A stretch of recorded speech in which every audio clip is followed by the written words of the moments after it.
Welcome back to another episode of Movie Bracket Challenge.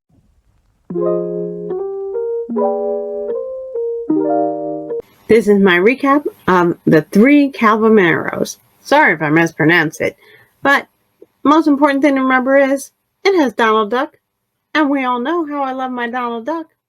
So let's get started. The Three Caballeros. This movie is a vibrant mix of animation and live action, and it's packed with fun, music, and a bit of Disney magic. The movie begins with Donald Duck. Who better to begin the movie with? Receiving a large gift box with his friends in Latin America. Inside, he finds a film projector and a series of presents that take him on a whirlwind tour of various Latin American countries. The first segment is a short film about a penguin named Pablo who dreams of living in a warmer climate. It's a charming and humorous start to this that sets the tone for the rest of the movie. Next, Donald Duck is introduced to a flying donkey named Burrito. Can't pronounce it. In this segment, the combination between live action and animation. This part of the movie is filled with beautiful landscapes and that showcase the rich culture of Latin America. Donald's adventure continues as he meets Jose, a Brazilian bird, I'm going to mispronounce this, but parrot, who takes on a musical journey through Bahia, Brazil.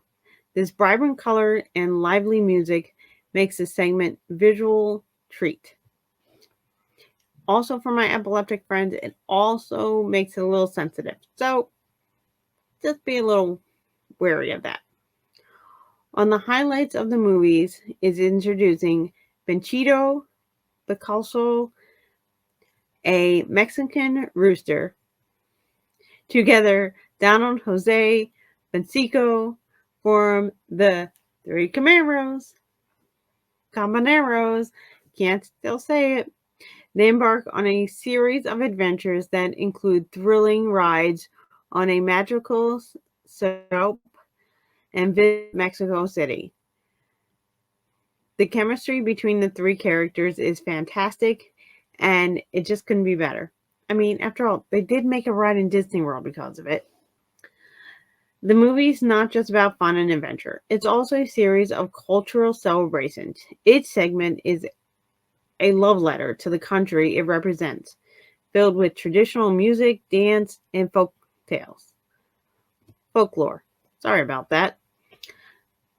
It's a beautiful way to introduce audiences to the diverse culture of Latin America.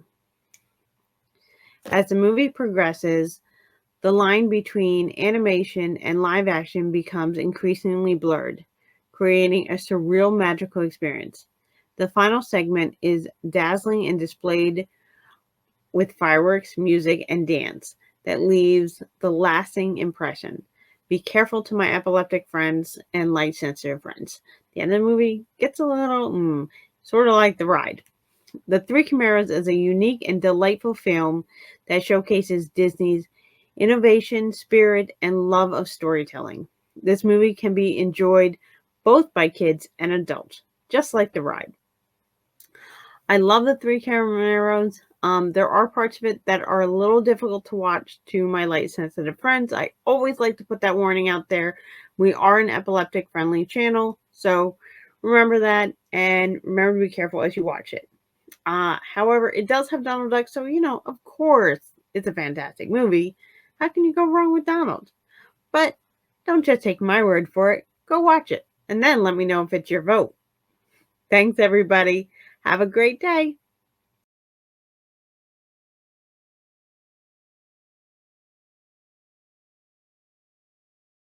This is my recap of the Aristocats.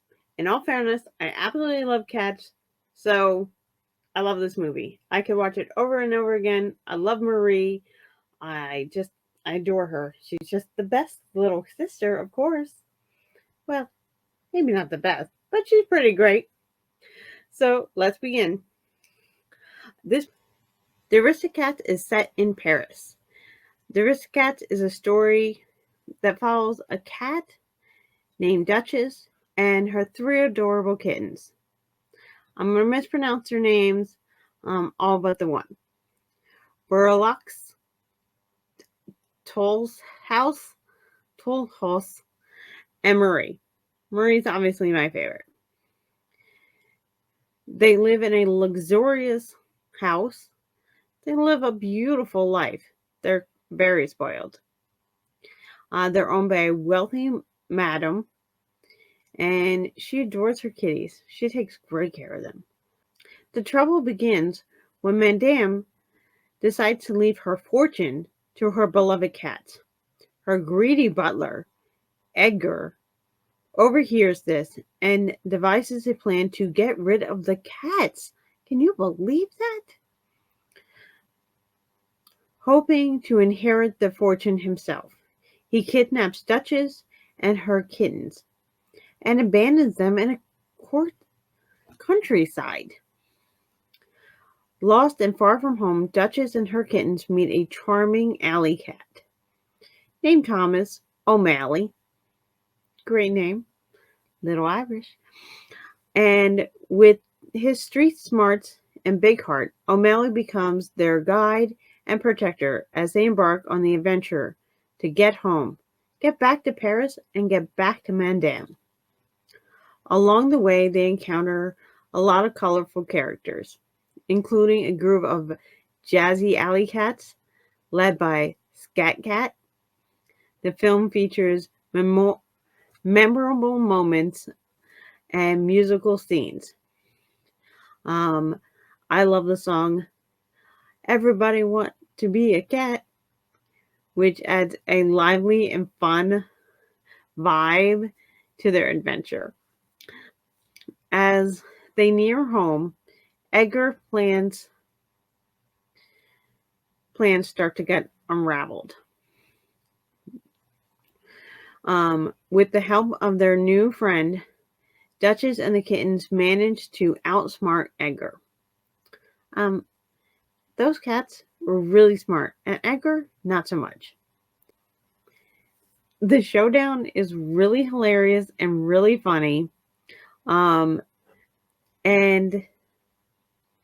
unfortunately for the cats, it's a little bit of a tough uphill battle, but they do manage to take down Edgar in a really funny scene, ensuring their safe return to the Madam. In the end, Madam is reunited with her beloved cats, and she decides to include O'Malley in their family. O'Malley, their protector, and the cat that didn't mind flirting with Duchess, has now made a new home.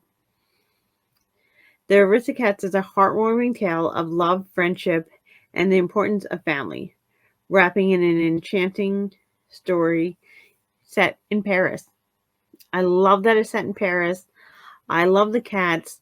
There are a few scenes to watch because during the music scenes, especially the ones with the alley cats, there are some flashing lights.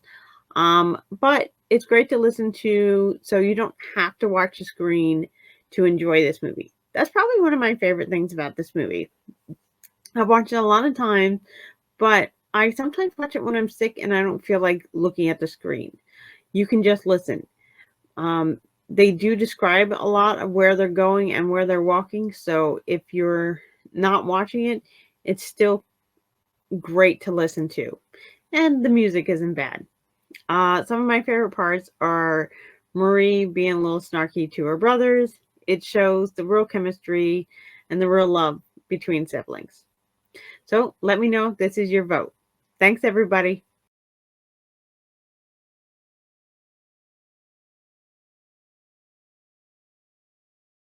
Don't forget to vote, vote, vote, vote, comment section, and our community page.